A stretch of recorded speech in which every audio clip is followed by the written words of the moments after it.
يقول وذني أنا رجلي والكعبة كلها رب يحميها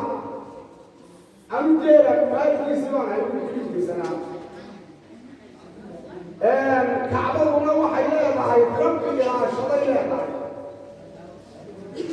أودي شكرنا ساعة إلا أودي يعني شنو يا شطيئة تقول هاي شباب صوت ويقول يركع وهي جنسية أيضا مرة ودواني هالقامة في الديار في لقى قادة معي أيها اللي هاي حيطة مصادرين صورة شو في هاي كور رمتين بوز شمبرا أيها مصادرين شمبرا صوت لا يحسن أبقى المسلم مركزي ninka darooliga fuushay koofiyadii intii u gashanaa koofiyadda midtaankaana kala keeni karayay waa gamtaan koofiyaddu ka baxayay ninkan fuushan baalka maroodigu ka dhex baxayay maroodiga ayuu ka dhex baxayay halkaasay jeednoo daba socotee waxay markay sida ilaah quraanka inoogu tilmaamay caws ama caleen la faaqay oo la burburiyey oo lagu joogjoogsaday bay ka dhigay caamulkii waa sanadkaasi intaas maa taariikh baa uga jeedaa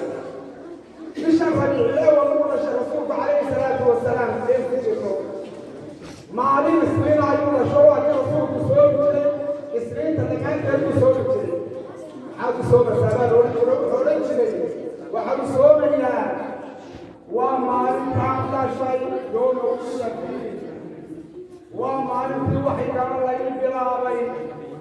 xuskaasuu samayn jiray rasuulka calayhi salaatu wasalaam 12 rabiicul awwal bay ahayd fajru saabika habeen qaala iyo tobnaad bay ahayd qowlka ugu raajixsan weeyaan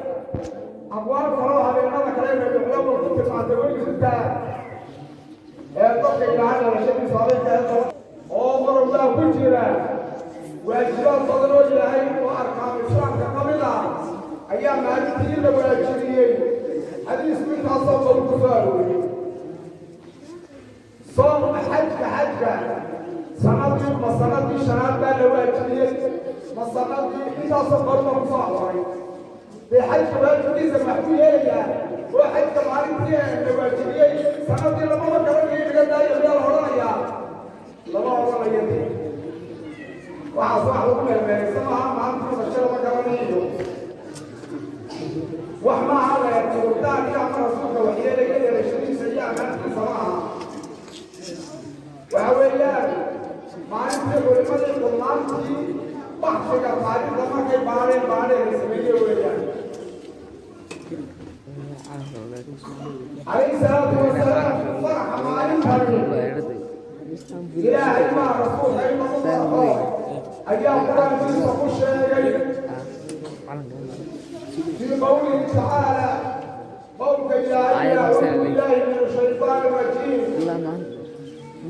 قل بفضل الله وبرحمته فبذلك فليفرحوا هو يفرحون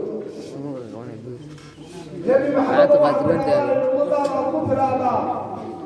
بفضل الله فضل إلهي وبرحمة عزيز فليفرحوا عن الويلات